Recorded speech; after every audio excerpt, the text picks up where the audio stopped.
I'm an only child, so it was me, my mom, and my dad. I worked with my dad, and one day he came to work, and he was just off, and I called my mom. I was like, what's going on? And she's like, I don't know, Dad was off too. So it turned out he had a brain tumor. So at that point, that was on a Friday, like our whole world's kind of changed overnight.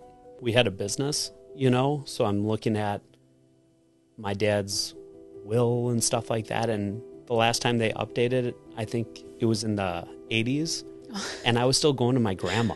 If something happened to my parents, I was going to my grandma. She's been dead for 15 years at this point.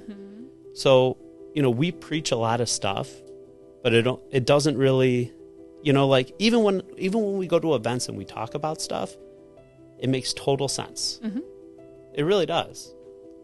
And then when it happens to you, it's like, oh man, I didn't do any of that, So, when I found out my dad was sick, we called up a home healthcare company who we know really well, Dawn.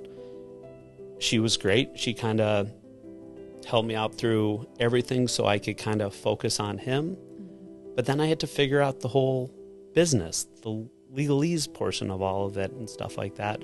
And I was trying to do that so my mom could be, with my dad, like during it, and figure out his health, figure out what's next and stuff. And, there's just a million things that happen, and you try to plan for everything in your head, but until you put it out on paper and stuff like that, it really means nothing.